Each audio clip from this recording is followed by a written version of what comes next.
We're going to Bora Bora. Expectations are so high. Oh, I'm a specialist when it comes to trash, especially trash talking. Let's talk a little bit about Heiva.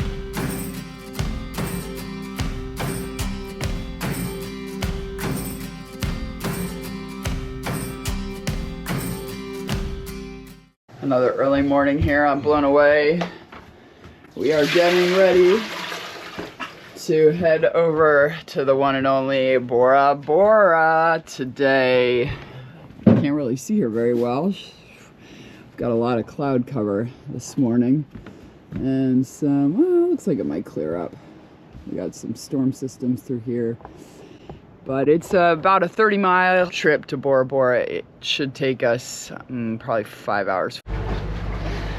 Well, it took about 25 minutes to get our anchor up because of having almost 250 feet of chain out. It takes a long time. Sun is shining there, heading to the pass. Lots of rainstorms. Our friends on midnight are in front of us. We are off on our journey to Bora Bora. Woo!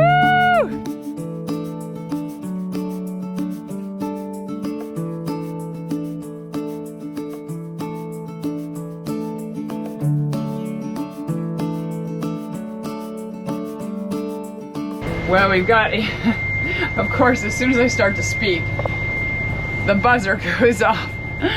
This is crazy. Literally, it's been quiet for the last 10 minutes and now the buzzer goes off. We have a very calm sea state, which is really nice, but then again, the bad news is you don't have a sail.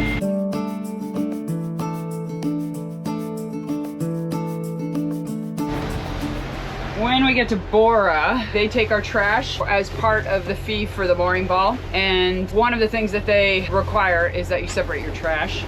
So that is what the big dog is doing down here. He is taking... Oh, I'm a specialist when it comes to trash, especially trash talking.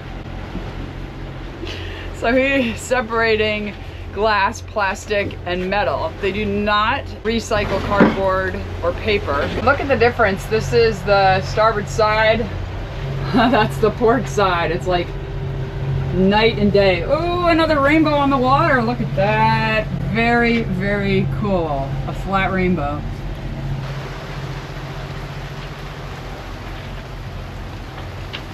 Hey guys, we are heading to Bora Bora. We're almost there. You can see it off in the distance.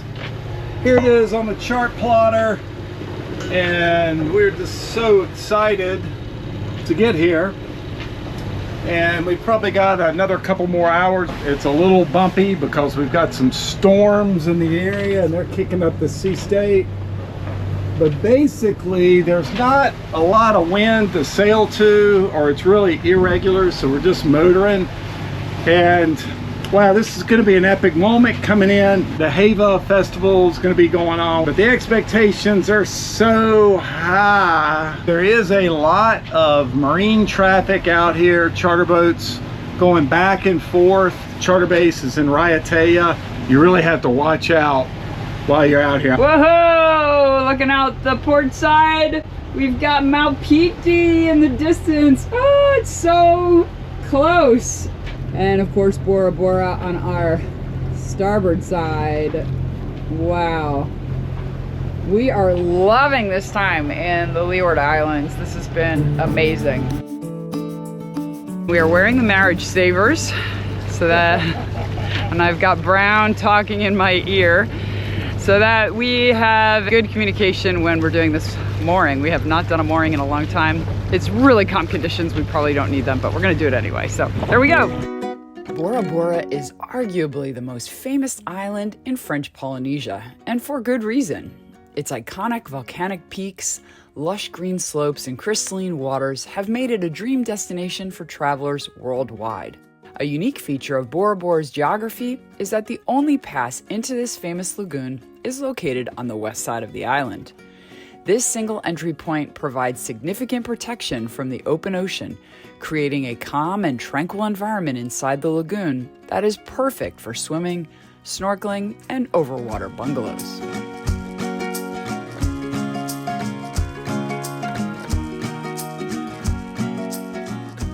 had a little bit of light drizzle this morning, but it's been a totally peaceful and quiet night. Well, our alarm went off twice for our anchor, which is actually the mooring. We didn't, I think, set a big enough, a wide enough circle, so it did go off twice, but everything was fine, and we went back to sleep. But today we are going to head into town and check it out, do a little walk around, find out a little information maybe about the Heiva festival that is happening tomorrow evening, and get acquainted with what's here in Bora Bora. That's the plan for the day. And then tonight, our Tahitian friend Cindy is coming for dinner. She's working here as a traveling nurse at the Four Seasons, so we're really looking forward to that. It should be fun.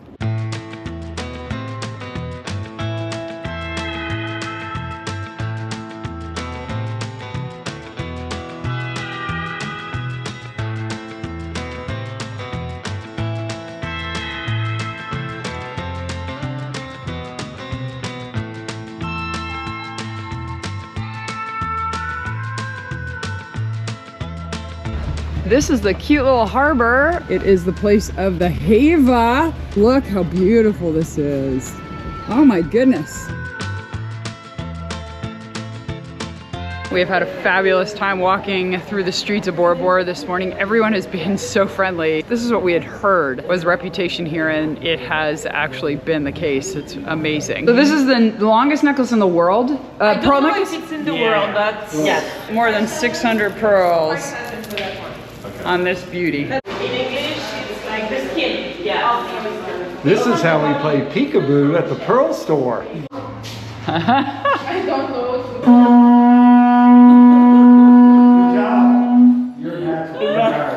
Fun? They gave us a ton of free stuff. It's really sweet. We just stopped at the Aloe Cafe. It is packed with people.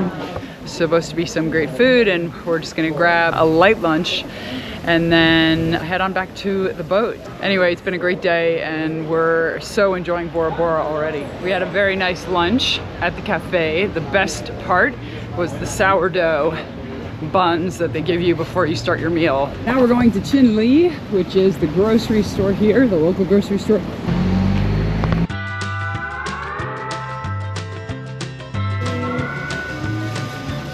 Okay, like with all grocery stores, they sell everything. Ooh, the honey, look at that.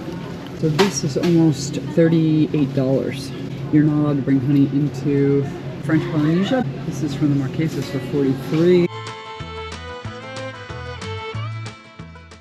As it turns out, Qingdao ended up being one of our favorite grocery stores, always packed with great items and everything that we needed and wanted.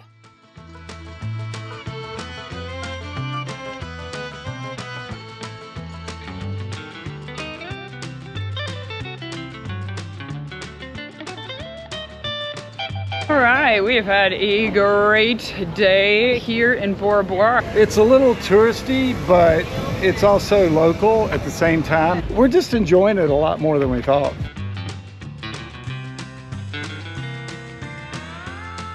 All right, so let's talk a little bit about Heiva, because we didn't know really anything about Heiva before we arrived in French Polynesia. First of all, Heiva means to assemble, and a month of activities gives plenty of opportunity for everyone to get together. And it is really a celebration of traditional dance, music, and sports.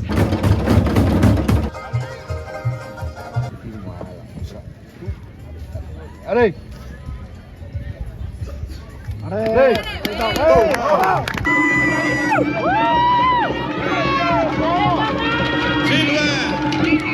Every year, the festival starts at the end of June and ends about a month later.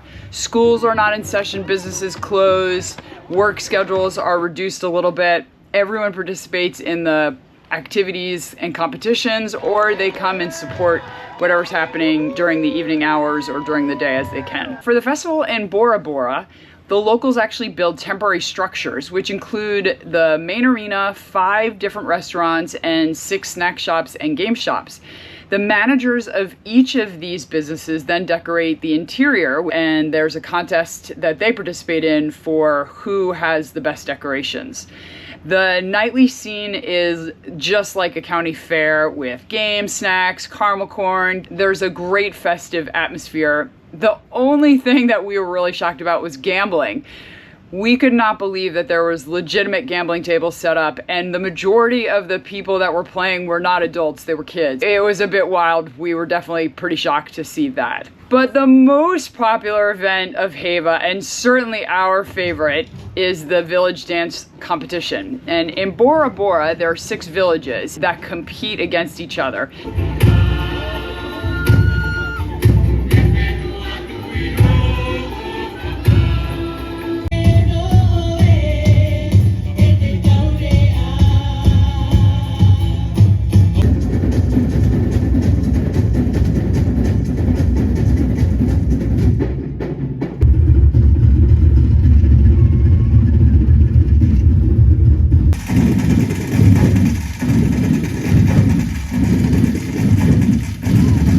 Several months before Heiva begins, these villages all start to practice, and they include writing an original story, original choreography, and also costumes. Most of the practices they have are late at night because that's the only time that the entire village is available to practice. And performances are split into 3 distinct dances that include 3 distinct costumes. It's pretty amazing. In between each of those is the storytelling part of the performance that gives the dancers a chance to change.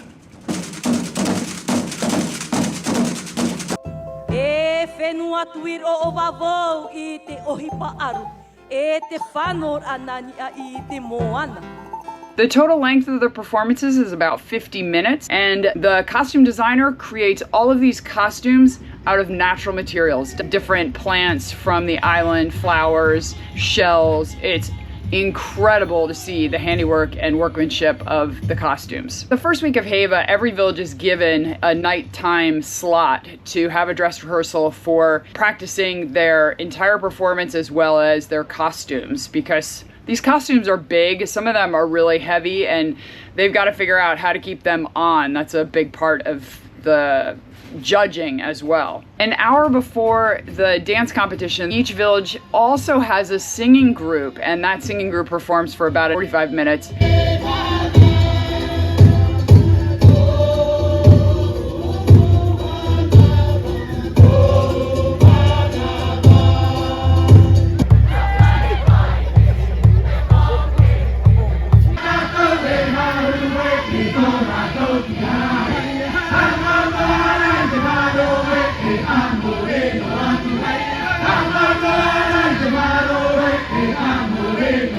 That was not our favorite, but it was definitely interesting to see the different types of songs that they sing. We actually preferred to walk around the costume tent prior to the dance competition because during that time all of the dancers were sewing in final fresh flowers, making final costume adjustments, and laying out all of their costumes so that in the 2 or 3 minutes that they have to change, they can do that efficiently and get back out to the arena. All right, this is the tent where they keep all of the costumes and they come back and they change, and they're doing some last minute fittings here with some of the dancers. Oh, I wish you could smell. These are the tiare flowers. Absolutely incredible. Wow.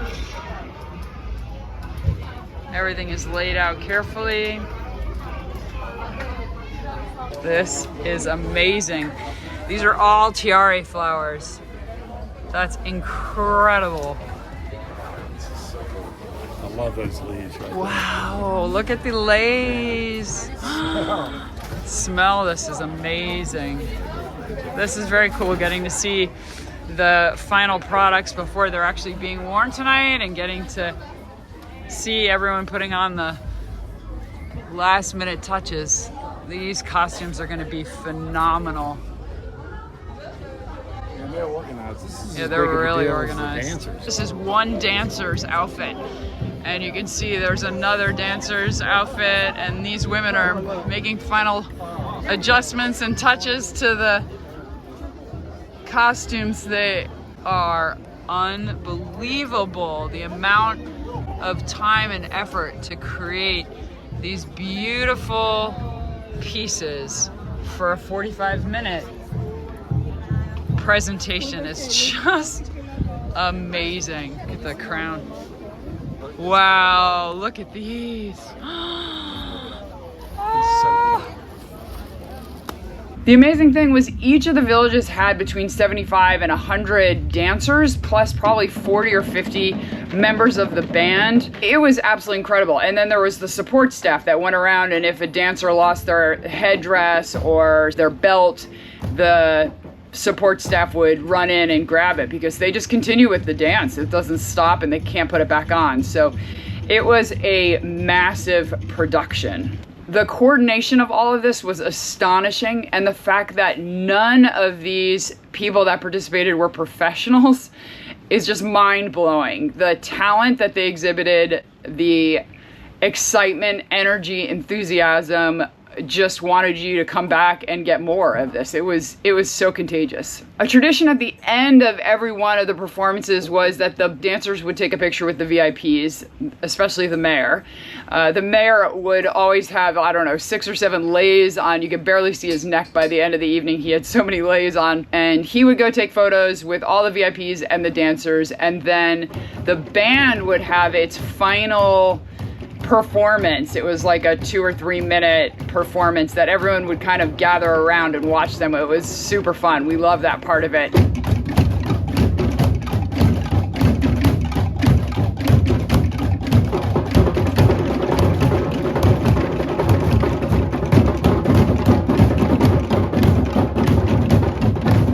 And then all of the dancers remained on the arena floor for any of the public to take pictures with them. It was really cute and a nice tradition. And of course, you know who took all of the photos with the dancers. The third week of Heiva, each of the villages performed again, and that was the actual competition, and that was when they were judged, and the winner was determined at the end of all of the competitions. There were endless amounts of activities in the evening, but definitely the dance competition was our favorite. And after seeing the first night of the dance competition, there was no way that we were going to leave Bora Bora until after Heiva was over. All right, it's a big night. They're telling us where to go, I think on this one. Oh no, you want to all the way in the corner. Yeah. We are at the site of the Heiva Festival. I know, ground zero. Almost 6 o'clock. Things will kick off here in about 2 hours. We're gonna walk around. There's some booths here with arcades and food. And we never thought we'd actually make it here for this. You have to be quite intentional to get here and even to get a mooring ball, because there are lots of people who want to be here for this festival. It's the kickoff of what I hear is the best Heiva in all of French Polynesia. Absolutely, that is what we've heard. Yeah, of course, that's what each island says. Stay tuned. Listen, if you like Heivas like this, you like big parties, make sure you hit that subscribe button. Hit the like button. Say hello to Michelle. Hey, Michelle. Push that like button. And leave some comments, okay? And share this with other people who might be interested. We really appreciate you all. Yeah, it's definitely going to be a rainy night. Good to see ya. Okay. It's the special. What is a festival without churros? Oh.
was incredible, huh, babe?